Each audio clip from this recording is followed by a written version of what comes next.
How does terrain theory explain contagion? This question literally all the time. How do you explain chickenpox? How do you explain me getting sick from my child?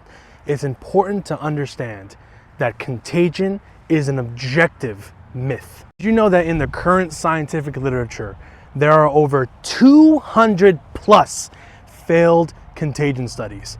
Many of them done in the 1900s, 1800s, some of them being done in the modern era, all of them objectively failing.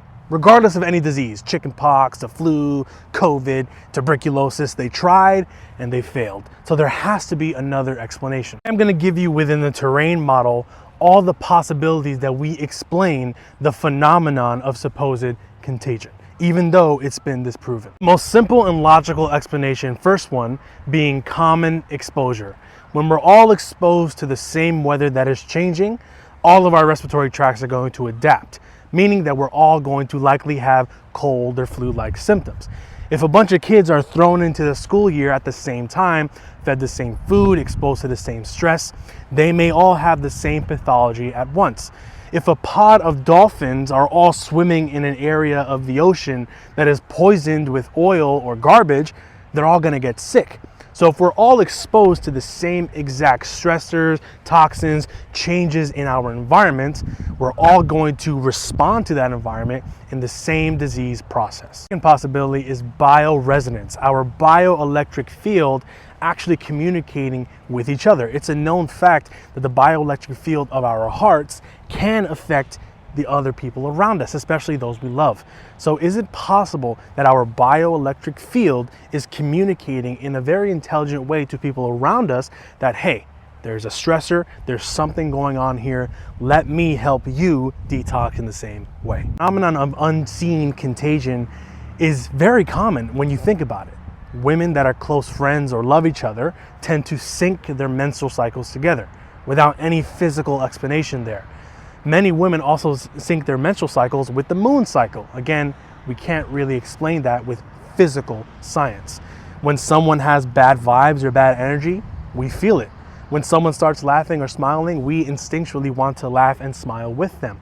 If someone starts scratching their back, now you instinctually want to scratch your back. And that goes into the third possibility of mirror neurons. We tend to mirror our environment without even trying.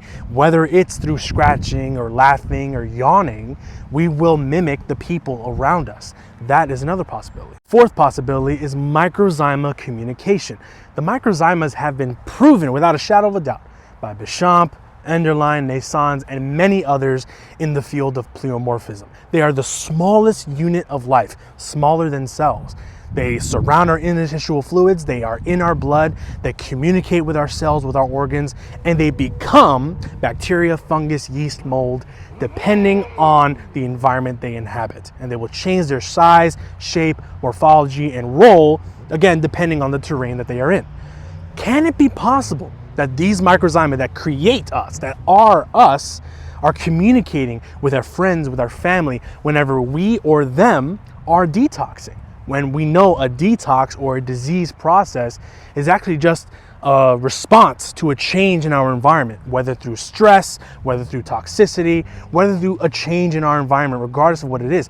Can these microzyma be capable of communicating with each other? That is something we need to look more into. Fifth possibility is toxin runoff. So maybe you have diarrhea, maybe you have vomiting, maybe you're coughing up a lot of phlegm. All of that metabolic waste is being actively removed from your body. So if you, a family member for instance, are exposed to the same metabolic waste that contains the same stressors that the body is actively removing, you can then possibly become ill from that metabolic waste.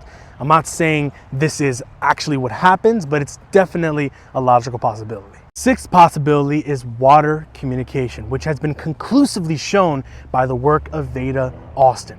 Veda Austin showed that water can communicate messages with the medium surrounding it regarding energy, regarding intention, regarding images. Water can actually harness the message and communicate the message to its surrounding mediums. It's absolutely insane. Work of Veda Austin actually built off of the work of Emoto out of Japan, who showed conclusively that specific emotions, intention, symbols, words can actually affect the structure of water molecularly.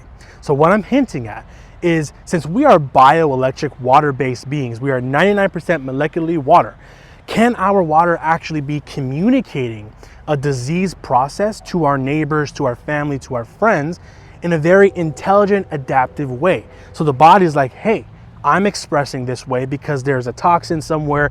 You're gonna need to do the same thing since you haven't done it already. We know water can communicate. These are just possibilities, but we really need to look more into this. And that's why I implore people to do more work regarding water communication, since we are walking water. I tend to agree with all of these possibilities and kind of merge them into one to explain the idea of contagion. Even though in the vast majority of cases, we tend to forget that we don't become sick when our family or friends get sick. We only tend to focus on when we do get sick. Personally, for me, when I started looking into terrain and actually applying it in my life, anytime my family or my wife or my brother would get sick, I would not get sick. And I started to notice, wait a second, contagion might just be a total myth, especially when you read the over 200 plus published studies that you can check out in my post, as well as the book, Can You Catch a Cold by Daniel Roitas, that explains perfectly that the methodologies of these experiments actually were kind of scientific in a way. And sometimes they weren't scientific. They would just take glops of stuff and shove it into people. And even then, they wouldn't cause any disease. Isolated germs do not cause any disease. Pasteur failed, Koch failed. The CDC and the World Health Organization always fail to try and isolate these germs and cause disease. So if the germs themselves do not cause disease, if the actual clinical fluids have been studied and tried and experimented with and don't cause disease, there has to be another explanation. We tend to only really focus on the 5 kids that got chickenpox from the chickenpox party and not the 8 kids that didn't. We tend to only focus on the couple people that got herpes from their partner and not the dozens of other people that did not develop herpes from their partner. The key is the terrain.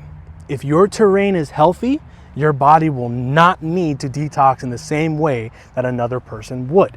But even if there was a supposed detox that your body needs to communicate, in many instances, in over 200 plus published studies, it's been shown to be an abject failure. Regardless, chickenpox, polio, tuberculosis, Spanish flu, COVID, you name the disease, they've tried to make people sick with it and they failed every time. Guys, falsification does not require a replacement theory. Once we falsify a theory, it is no longer apt to believe it. If you believe it, that's great. It's just a story. It is no longer a valid scientific theory, meaning virology is a total pseudoscience. Germ theory and the idea of contagion are both null hypothesis. Louis Pasteur said in his deathbed, Claude Bernard was right. The germ is nothing. The terrain is everything.